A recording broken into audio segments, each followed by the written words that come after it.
when you actually say yes, you're actually allowing outsiders to trace you if they hack the system, right? This information actually can be used by others to actually understand our behavior. Quite dangerous lah. How do you describe the criminalities that comes with AI today? Better life, bigger house, nice car. The biggest would be investment scam. That is the easiest, and today AI going to this direction.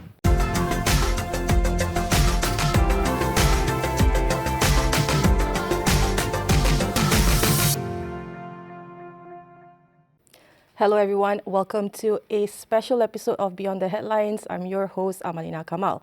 Now, artificial intelligence is everywhere. Whether you're scrolling through your phone on your social media, having to navigate the multiple apps on your smartphones, shopping online, having to also chat with your virtual assistant, regulating your thoughts, right? Because we have to speak with someone or at least something. Now, it's everywhere, as I mentioned. But of course, as technology grows, so does the challenge that comes with it. And we are forced to, of course, answer or at least relook at how can we better protect ourselves, especially when having to secure our identity, our data, the digital footprint, right? And building better trust. Now, because in this day and age, a lot of things cannot be taken for granted. And of course, I'm here to discuss that, and not alone, because I'm joined by MIMOS Berhad Group Chief Technology Officer, Dr. Zulaikha Kadim. Thank you so much, Doctor, for being here. Thank you. Next to Dr. Zulaikha, of course, we are joined by My Blockchain Infrastructure Chief Executive Officer, Azhar Abu Talib. Welcome, Azhar. Thanks, Amalina, for having me. Thank you both. Now, it's going to be, of course, a very exciting discourse because a lot of people understand what AI is all about, but they don't necessarily know the extent of its reach, right? It's a buzzword. At least for me, how AI applies to my line of work, at least, is that when I throw out research or study notes, then they compile the related events or basically reports, and I apply it to my day-to-day.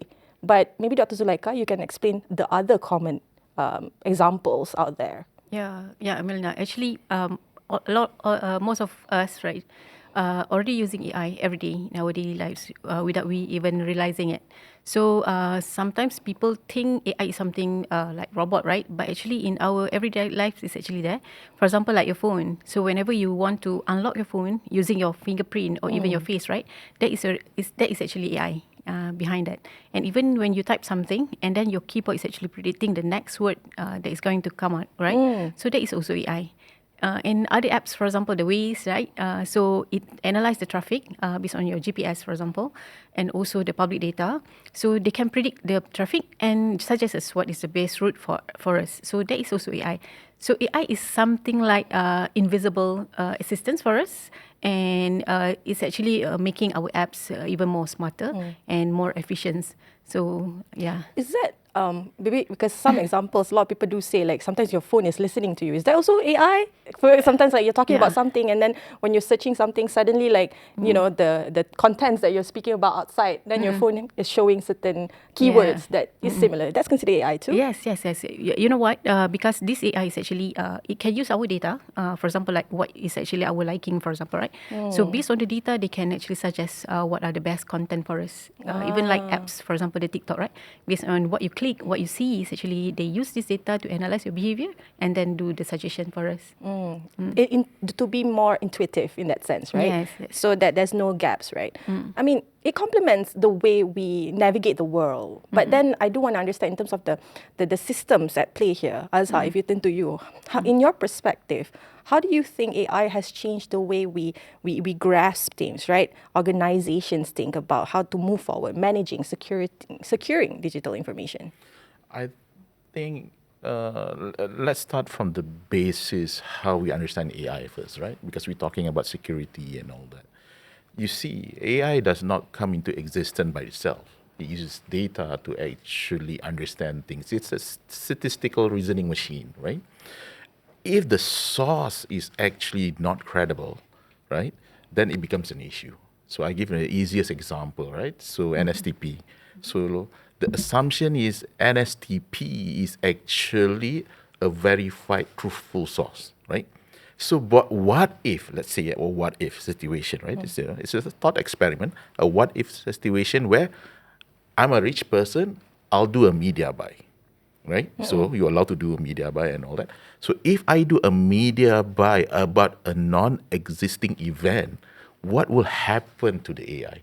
If AI uses that information, so that information later on, 5 years down the road, my kid will say AI is the truth. But that event does not exist. So Right. it's the critical part when you ingest data for AI purposes, it needs to come from a verified source. So that's the most important thing. I mean, to be fair, even in general context, right, when you receive a certain information, you have to verify the source itself. Correct, So correct. especially when it comes to AI, the same principles apply. Correct. Dr. Zulaika, I want to go to you. All right. Do you think Malaysia is far ahead when it comes to the AI adoption, or we're actually still seeing some gaps to reach where the international standards are? Okay. Actually, we are actually doing quite well. Okay, because in terms of the technology developments, we are there. Okay, and we also see that there is a lot of private investment, especially in the ecosystem of AI, the data center. So they are putting money in Malaysia for our own ecosystem. So we are actually quite good.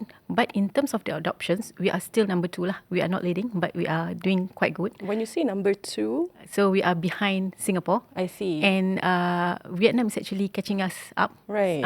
So we have to encourage more industry and more people is actually using AI, because AI is actually related to productivity lah. Alright. But a lot of doomsayers, right? They say that AI is going to take over our jobs. We're going to be made obsolete.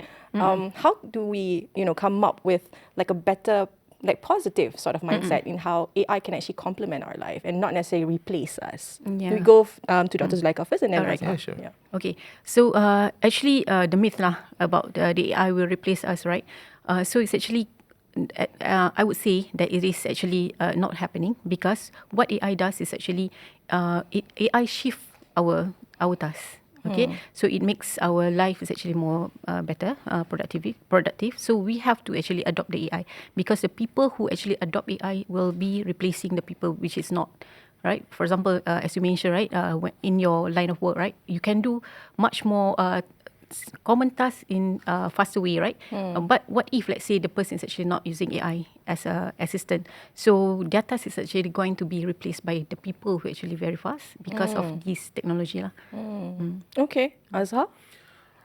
Personally, I feel that we should not focus about replacing the machine replacing us. It's always about productivity. So no machine can replace the productivity of a human. But what the machine does, it helps us have better quality time. So rather than doing menial tasks, repetitive jobs and all that, so then we spend more time doing the actual things that we actually want and much more productive to us. Right. So this is where I believe AI really helps, right? Previously, it's the same thing. You have the industrial revolution, people saying that jobs were taken away by the automation of the industries and all that. Similar thing when AI came into the picture, people are saying that AI will take over the job. But what is AI taking over is doing the menial tasks. Understood. The things we complain about, the rigidity of the work, right? Yes, So, correct. okay, understood. Yeah. That's one way of looking at it. But of course, this month alone, our digital minister himself did say that, the data centers out there can, pose or offer job opportunities that are up to 30,000 ringgit. So that's one other area that you can look at. Correct. And it's something that we cannot avoid. Yes, indeed, the data centers are already here. I think by the next sort of debate, or at least discuss in how to ensure the build up of the data centers comply with everything else. Yeah. But of course, AI is not just a standalone theme or topic. It comes with, previously, when we were trying to rationalize social media. And before social media, there was the internet. And before that, there was computers, right? So this whole thing is part of a complete package. And we cannot talk about a complete package without talking about trust. But you want to trust something, you have to understand the transparency must be there. So let's open up the discourse by understanding the incredible possibilities also come with fake content, right? So Dr. Zulaika, when we talk about AI, what are the types of it, right? Okay. Actually, AI is actually already there for few decades before this, right? It's not something new, because AI is actually the algorithms that we use to simulate, the computer system to be similar to the human. So what human can do is actually, this is the target of AI lah.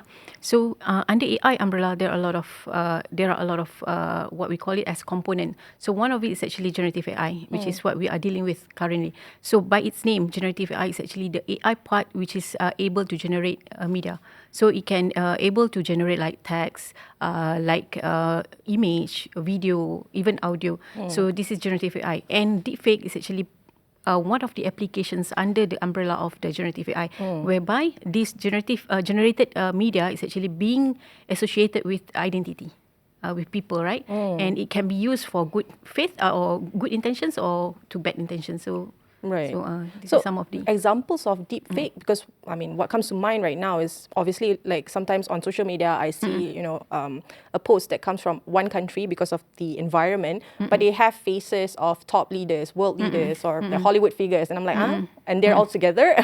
So Yeah, okay. so but then for someone like me, probably I can put a little bit more critical thought in it, and it's like, I think this is fake. But Yeah. for a lot of the general populace, they don't necessarily know this, right? So maybe you can explain to us the examples of deep fakes here. Okay, so actually, deepfake, as I mentioned, right, it's actually AI generated media or AI manipulated media, because sometimes the media is actually real media, but the face has been fake, because they can like face swap. So this one is actually one of the prime lah. They use this deepfake for this purpose. For example, before 2000, they are using deepfake video to simulate their love celebrities. And most of the video is actually using it's actually related to pornographic content. So this is actually not good lah. Okay, so another example is actually maybe I just share one of the case lah of deepfake, which is a famous case which is happened in 2024. This actually happened in Hong Kong. Okay, what happened? This one person is actually attending one video conference. So all the people inside there is actually deepfake. So he has his colleague inside, and also CFO is inside. And from the meeting, he has to do some financial transfer. So in that case, the company has actually lost about $24 million. So this is one. It's actually very critical lah. Right. I mean, because you mentioned a case in Hong Kong, but existingly locally in Malaysia, the rise of cybercrime is indeed a thing, right? Because a lot of all these PSA campaigns coming out from our local authorities is also trying to, remind our users to be more aware with what they're clicking as well, right? Because as Dr. you mentioned, it doesn't necessarily just come in the form of visual, audio too, and that's more complicated, right? Because you don't see, but you just hear, and then it gets you. I mean, your imagination runs wild, and then sometimes you're just driven to the scam itself, right? Azhar, from your perspective, why do deepfakes become more than just fake videos and an actual trust problem? Let's understand the basics first, right? When people say deep fake, what does it really mean? Say all generative AI is actually generating something from the power of AI itself. That one for sure, right? So what does it mean? How differentiate from one content, from AI generative content, to the other, which you call the other one is a deep fake or a fake content, right? It's in the intention, right? That's where I think Dr. Zulaika mentioned just now. So when you have an intention in such a way to convince the audience in front of you with certain intentions, right? That's where it becomes deepfake, right? The face swap, the voiceovers, and all that. So then, when we discuss about trust, then how do we trust that? If you go back, how human normally trust, right? There's a saying, seeing is believing. Today, how do you trust that? Because the seeing itself, when you see a screenshot, when you see a video generated and all that, it might not be necessarily true. So that's where the challenge comes in. So when you have you trust with an identity, saying that yes, the person is the correct person in front of me.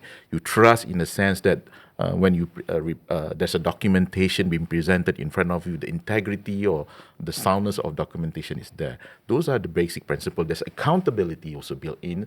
If there is something wrong in that trust mechanism, you can always pinpoint to say at this point this is wrong. And someone will have to take the blame when it's wrong.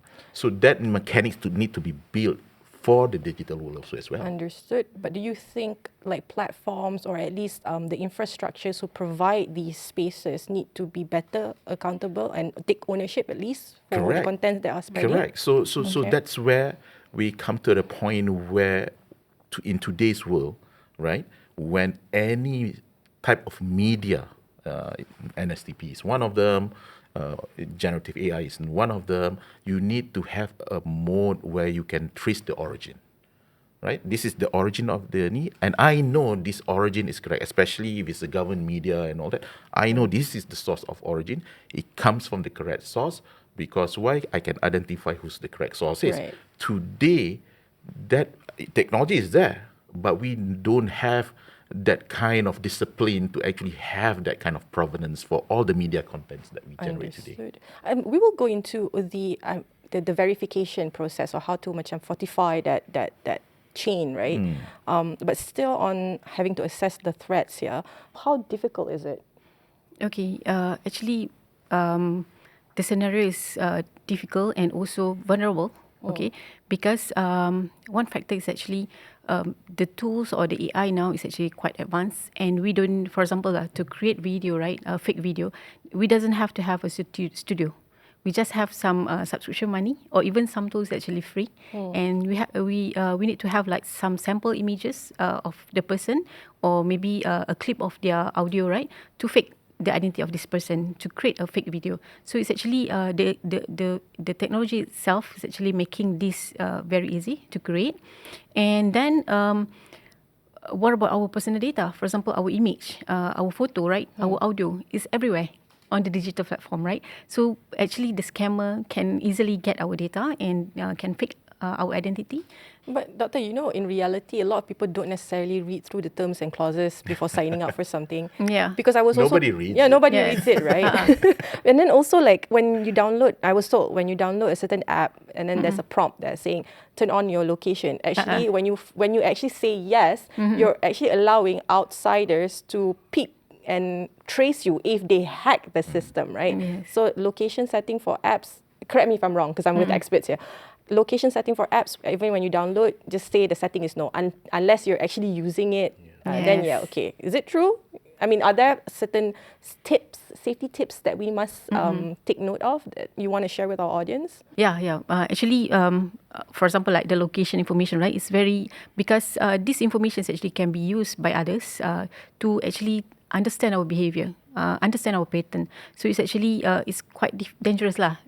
Even if, let's say, through the apps or even from the social media, right? Sometimes we share where we are now and what we are doing. So that is actually already exposed what kind of people we are and what is our likings, for example, right? And this is actually very vulnerable. I mean, the data is actually important, and we have to keep it sometimes. Not everything about us we have to share online. But it is the age of sharing, right? A lot of people fear Yes. fear of missing out. That's the term. Azhar, like, I want to know, like, what are some safety tips that you would like to advise? I think the most, everything first, if you have to treat everything with cautious. If you don't treat everything, it's easy for you to trust it. It's an app. I trust it and all that. The terms and conditions, you just scroll through and all that, you just click and that's it, you're done. Basically, then that's a problem. This is especially prone for those people in the over certain age or your children. So this is where be very cautious in who you sharing your information with.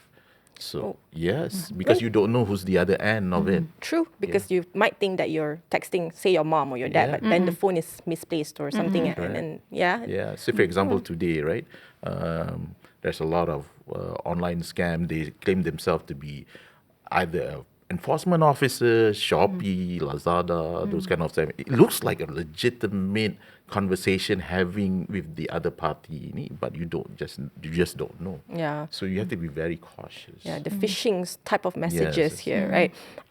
Before we go into the next segment, I do want to ask, are we literally at an age where it's very hard to trust things that are online? And how do we go about that? Azhar, still on you? I think we are arriving at that age, right? With social media combining with AI, which is even worse.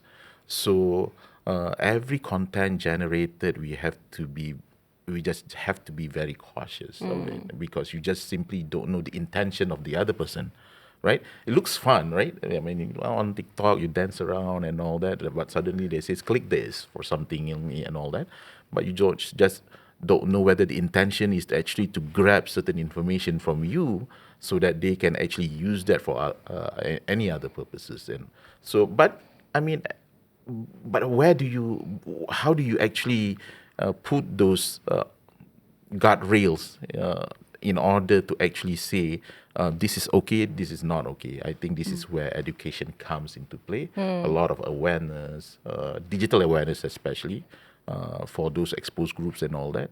I mean, technically everybody is exposed. I don't believe in exposed group. All of us are exposed. Even me myself, the so-called claim expert, also sometimes being, Understood. being Basically, called scam and all that. yeah. Almost believe it. Everyone's vulnerable to Yeah. it, right? No, the reason why I asked that particular question is because in I think everybody faces this, right? Because it's an age of information warfare. Like in the wrong hands, generative AI can create or distort reality, right? And this is where at least we need to realize whatever we're consuming is actually the truth, or is it being fabricated, right? So still on threats, how do you describe the criminalities that comes with AI today? What are the cyber crimes that, scares you, even as experts yourself? We go with Dr. Zulaika and then we go with Azhar. Okay. So how the criminal is actually using AI now, right? So because AI is actually AI previously is not that advanced. So the media created by AI, we can still see the flaws.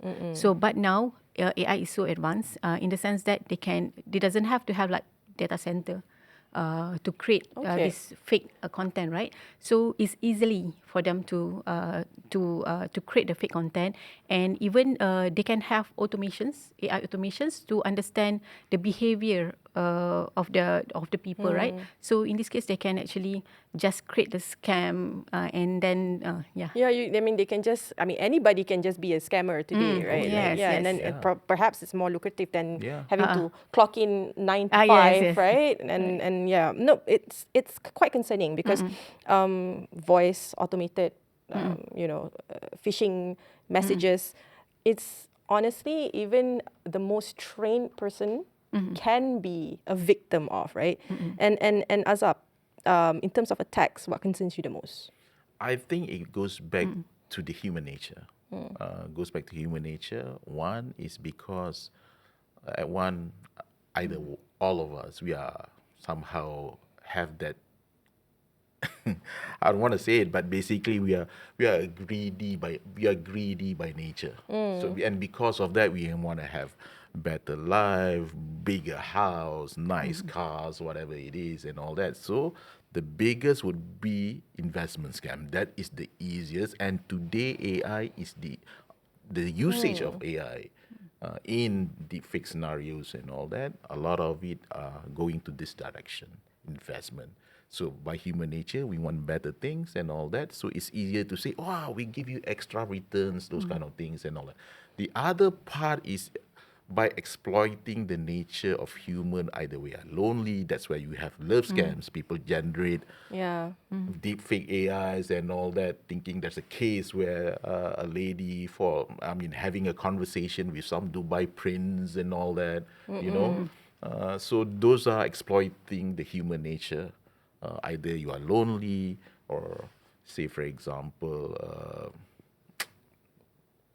I think lonely would be the best case. That's the first The other trigger one that would be they the identify. jobs, jobs offering, those kind of, you hear the news before and all that. Yeah. No, because I do want to stress this because obviously this year alone, at least end of 2025, but the stats were given this year, over 66,000 scam cases and substantial financial losses were reported, and the government actually did have basically put out their assurance that they want to foster a better environment because the threats are getting uncontrollable. And of course, the introduction of the Cybercrime Bill 2026, at least there's something, right? So we are progressing, but at the same time, the safeguards, the legal frameworks are also catching up as well. But having to understand this, right? Because Dr. Azalina having to also acknowledge that the cybercrime bill is actually the next step, right? But she did also say that they will be announcing a separate study to further enhance the protection. I do want to ask our experts here in terms of the areas, because you guys are, down on the ground, you guys see everything, you guys understand the ecosystem. What are some of the ways, or at least better collaborations that you would like to suggest? Okay. Yeah, as we discussed just now, right? AI is becoming more advanced, right? Actually, the detections is also be quite difficult. So, if currently we can still see whether this image is actually is fake or not, using our bare eyes, right? So eventually we won't be able to differentiate it. So that's why we need the technology down there, because the technology can really look into the media and also analyze even if there is any inconsistency or any flaws on the videos that might indicate that the video or the media is actually fake.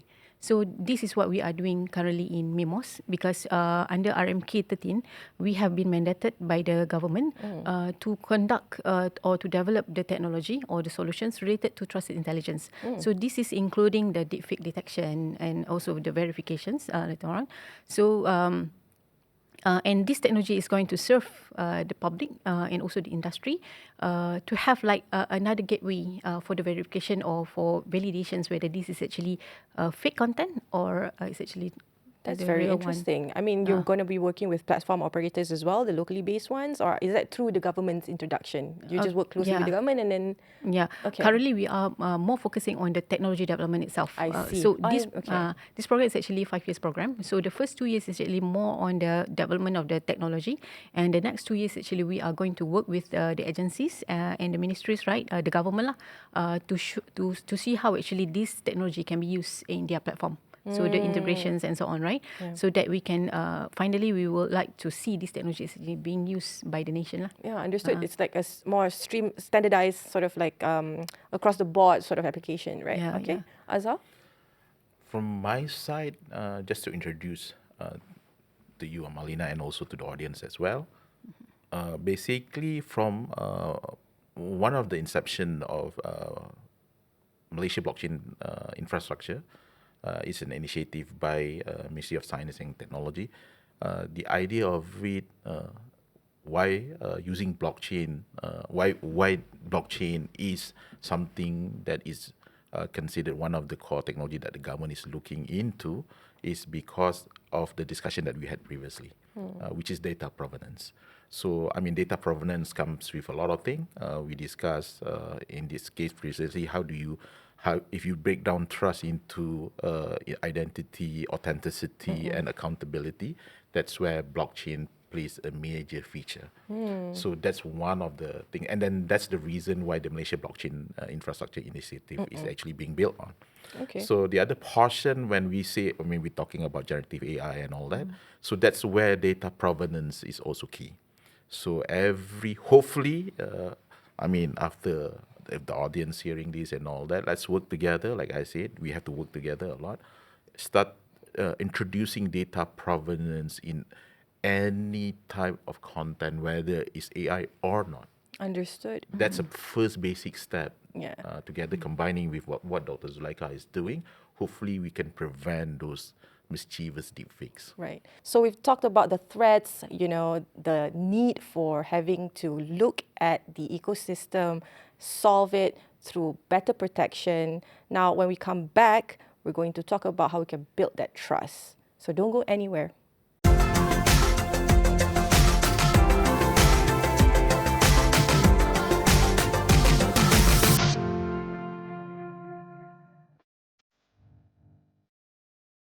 We've come a long way since our inception in 1985. Established with a purpose to provide infrastructure for our nation's advancement in the electronics industry, our story began as our nation moved towards industrial and economic growth. With our founding visionaries lending valuable insights and leadership, MIMOS forged forward, always holding on to one single intent: to positively transform human life for the better. Our journey since has seen many milestones and achievements, impacting and changing lives at an unprecedented pace, generation to generation. Continuing on the path forward, MIMOS works among a network of policymakers, higher learning institutions, research institutions, and across multiple industries, leveraging on ICT as an enabler to transform various sectors such as the public sector, education, agriculture, healthcare, and communications. Today, MIMOS has evolved and expanded beyond its initial purpose, from a small microelectronic research lab into becoming the country's premier R&D center in disruptive technology.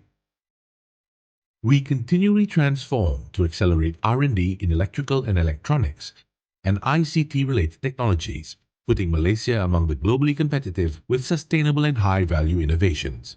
Our focus on high-value electronics for critical future industry will meet the demands for electronics within the new and fast-growing sectors such as renewable energy and electric vehicles.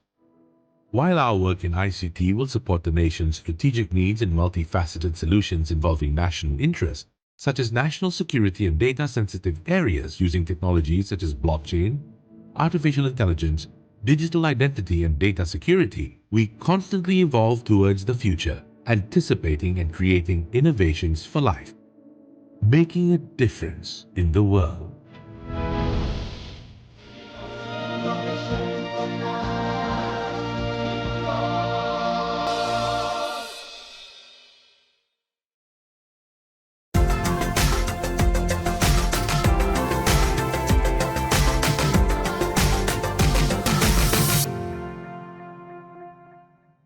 Welcome back. Now we're going to talk about how we can forge better trust in the digital era that we are in today.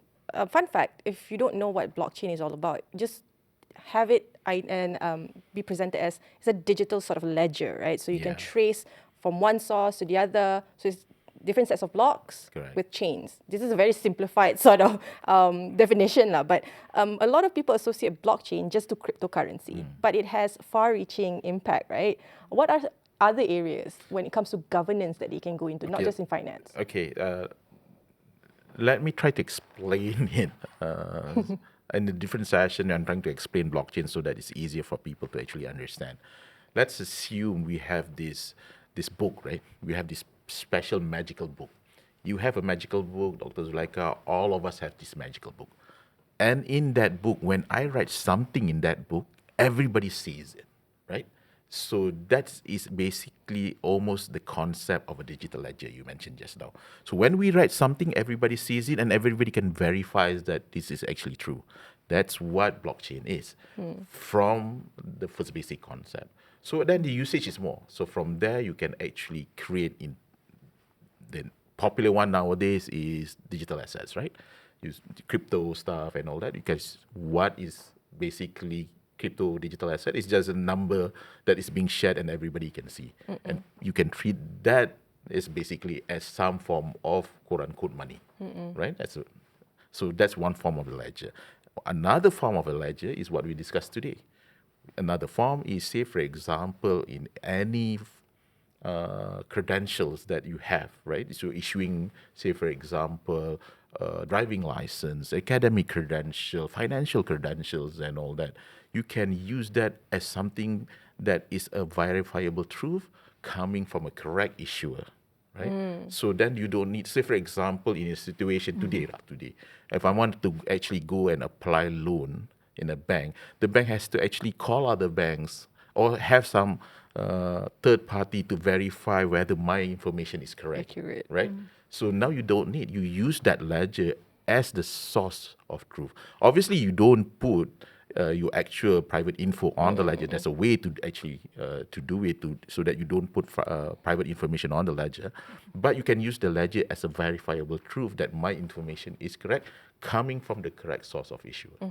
I mean, there are other ways that we can apply that as well. I mean, our Yes, taxes that's, as well, that's right? one of the things. Yeah. But what about the information protection here? I mean, in terms of, is it, like, for instance, like institutions that handles big data, how can they apply? So blockchain? say this is where we go back to our first discussion, right? So data is important today because data is being used to train your AI. So the correct data is the most important. If you train your AI with incorrect data, so like I mentioned just now, if I do a media buy today and create some fictitious event, then it becomes truth. Because why? Because your AI now consumes the data, right? So, but who actually verifies today the data that is passed into the LLM engines that we have? Who? Can we say for example, ChatGPT, have we looked into the data sets that says this is the correct data? So the easiest to check is simple. Do some just prompt something and all that. You want to go to a place or some new whether the shop still exists, right? You just I want to go to this. There's a famous restaurant and all that. Whether the shop still exists, you don't know until you go. Then you Right. find it does not exist anymore. But you treat it. If you don't go, you treat it as the source of truth. So, right? Yeah, So yeah. then this is where verified information goes into the LLM. It's very Understood, important. yeah. And then this is where we use blockchain as one of them to verify that source of data is actually true. Then people get consistent results. Yeah. Especially if you're going to, you want to sell this to government agencies and all that.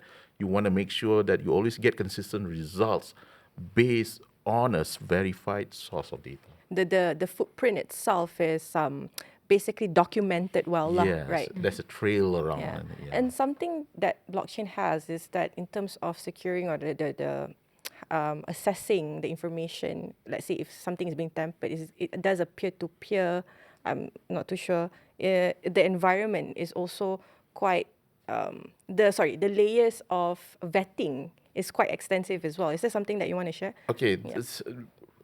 why is it immutable? It's not that it's actually really immutable. It's immutable because the architecture is being designed in such a way that it's very, very difficult to change the source of the content, what is on the chain, unless you can actually trick the whole ecosystem. That's why it makes it very hard. Like if I use the example scenario of the magic book and all that, you have to actually trick the whole magic book by actually saying there's a fictitious event. But it's very hard because everybody has the book.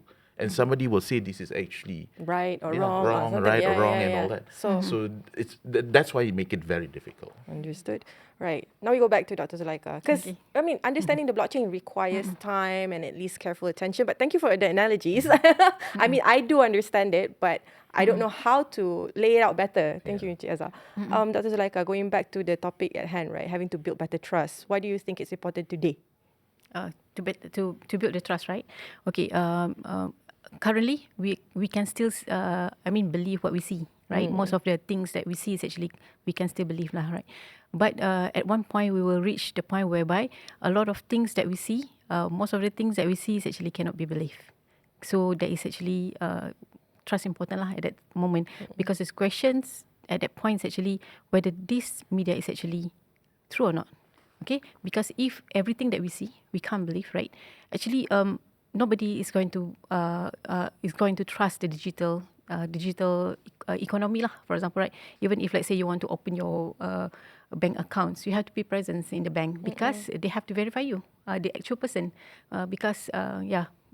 So the trust is actually very important and valuable. Do you think AI and the blockchain can actually work together to better, foolproof the gaps that we've just discussed earlier on? Yeah, in my opinion, yes, we can work together because AI is actually, for example, when you go to the airport, right? So the people is actually verify whether your face is actually the one that is in the document. So that is actually AI. But the document that you bring, the passport that you bring together with you, that is actually the blockchain lah, to ensure that, to verify that this is you. So that's why these two technologies can work together to ensure that the media is actually correct. Maybe the AI can actually verify whether this is AI manipulated media or maybe fully generated by AI.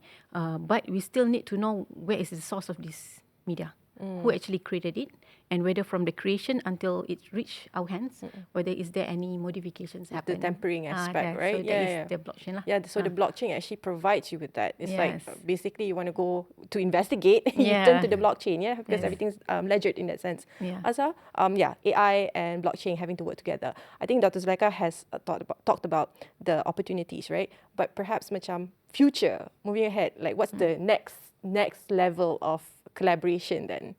Now it's basically acknowledging that yes, it complements one another. But what will be the next level? The next level is actually what Dr. Zulaikha is doing right now. So Dr. Zulaikha is actually building deepfake AI detection, combining with source origin using a blockchain ecosystem. Maybe Dr. Zulaikha can explain it better than me. But in order to combat deepfake itself, so that's the future that MIMOS is currently doing. From our side, basically, is using the blockchain to provide the source of truth, not just for AI contents and all that, and any form of documentation or any forms of digital assets. But in the future, I would believe this later on. What will happen, because AI requires a lot of data to be consumed, and especially you want to have a specific AI for specific types of tasks, whether to detect events, to detect, to generate more contents and all that requires a lot of data. And there's a movement from certain industries where public can actually post their data sets so that AI companies can consume those data sets. But this is where the legitimacy of the data comes into the picture.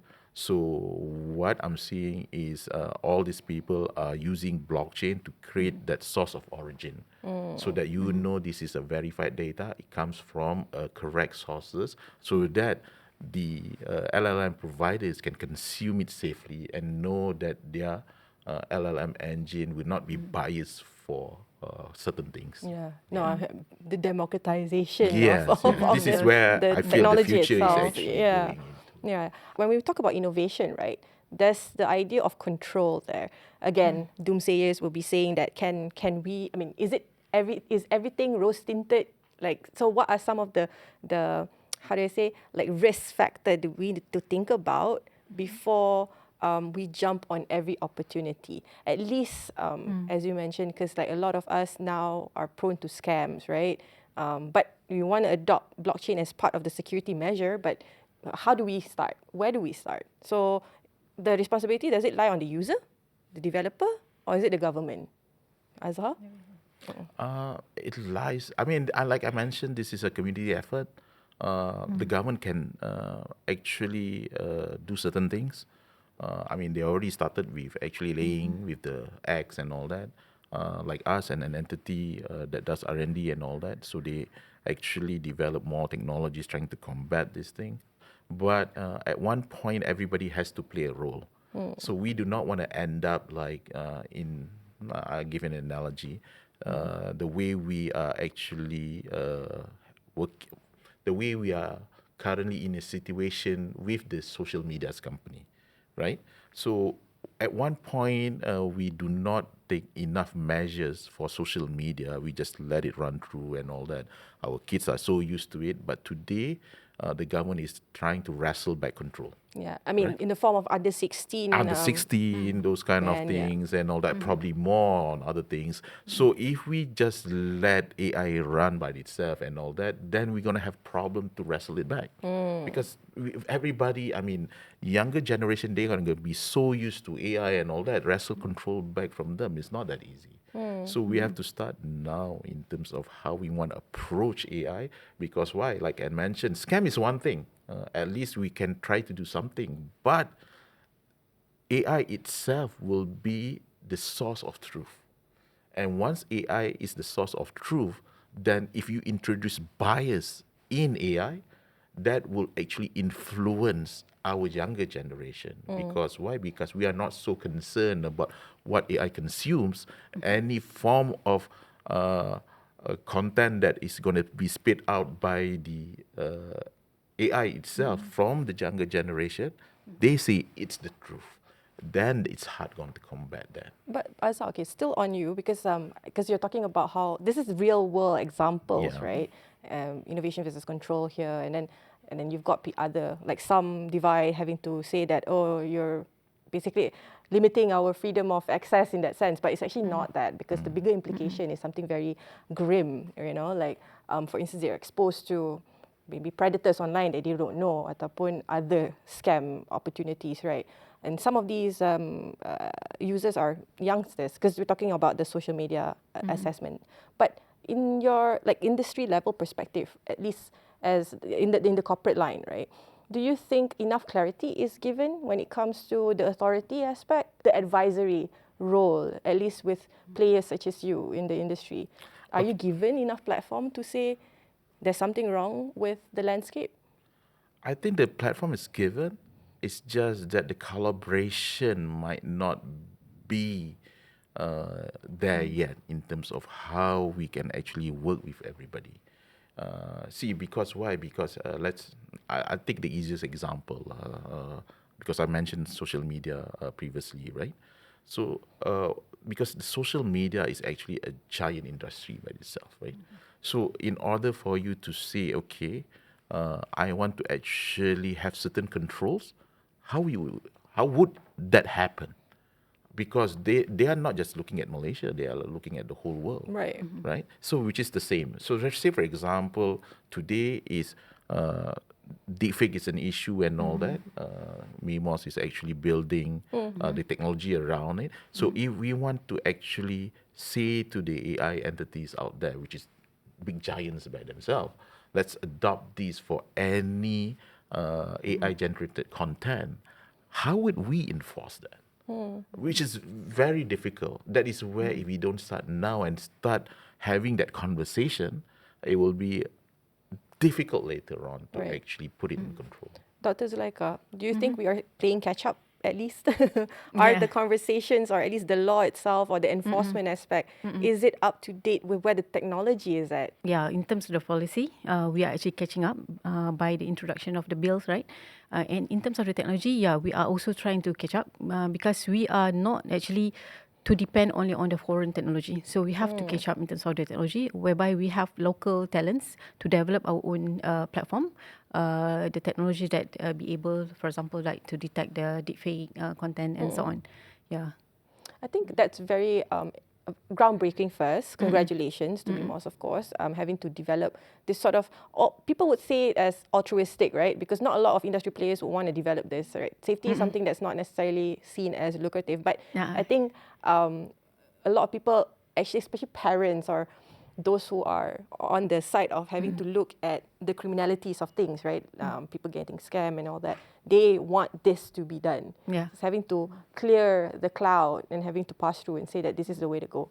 Okay, we've come to the end of the show, obviously, but before we wrap up, I do have questions to our guests. Basically, a rapid fire. Basically, what are some of the misconceptions about AI that you want to put out? Okay. I'll go with Dr. Zulaika first. The myth or reality that a lot of information and out there, right? So, the first question: AI will eventually replace all human jobs. Oh, I think you've addressed this. it's quite a myth lah. Okay. Will it? I mean, just for the sake of this rapid fire. In my opinion lah, it's actually in between. So it's not going to replace totally because some of the jobs still need human to do it. But it will shift how actually the work is going to be done. In the right hands, it can enhance. In the wrong hands, probably cheaper cost like that. Okay, fine. But yeah. Anyway, okay, Azhar, deepfakes only involve videos. I think we've learned this. Yeah, it's involved basically video, audios, even text. When people write text scam mails and all that, it's very convincing now to use AI for everything. So it's a myth like it only uses videos. It's actually the reality. It's expanding. It's very expensive. Yeah. Okay, Azhar, blockchain is only for cryptocurrency. Oh, obviously it's not. It's one of the popular things to do with blockchain is Because the cryptocurrency. Bitcoin thing is, I mean, it's something that people, it's a worldwide phenomenon, right? So, okay. Thanks to President Donald Trump also as well for that, for promoting cryptos. Yeah, that's true.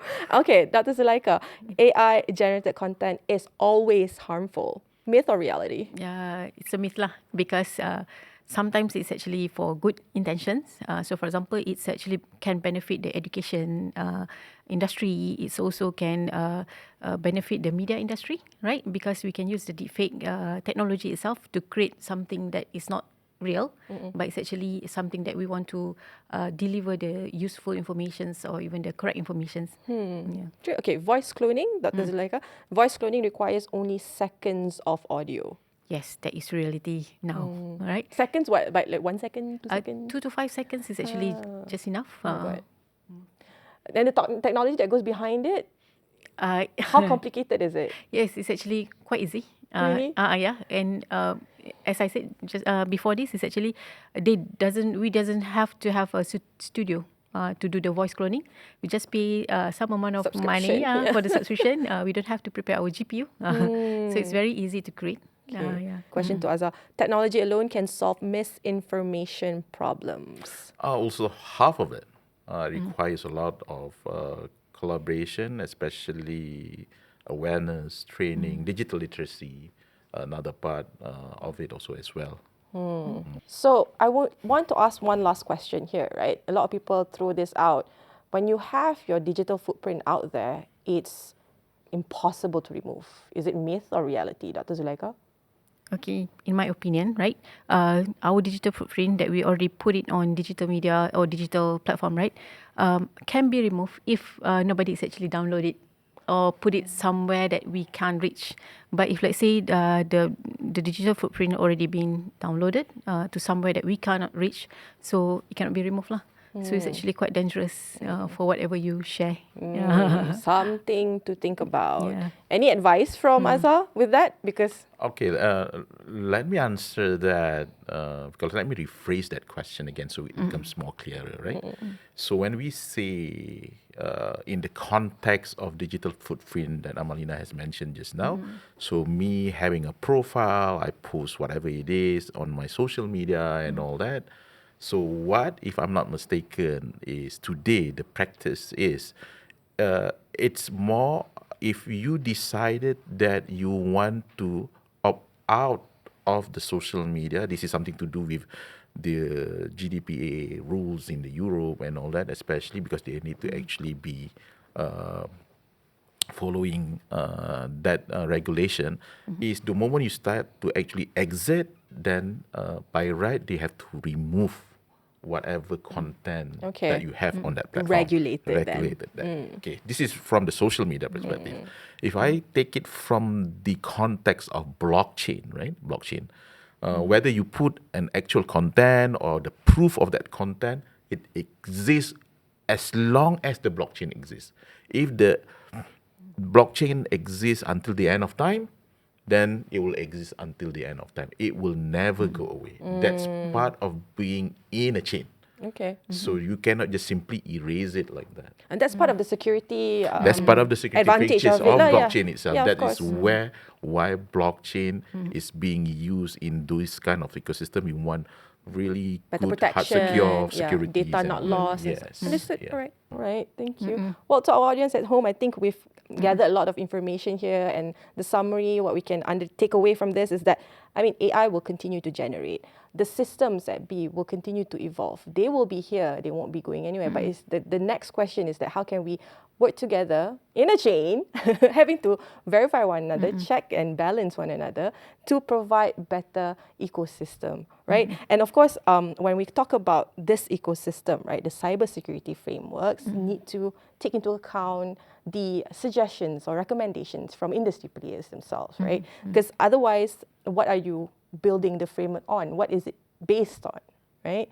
And to our audience, another thing is that if you stop innovation, you cannot guarantee a future ahead. So with that, I do want to thank our guests. Thank you so much, Dr. Zuleika, for being here.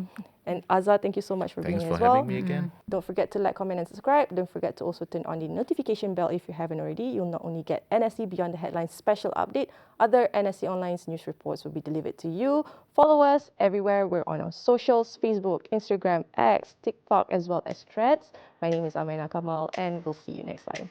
Thank you.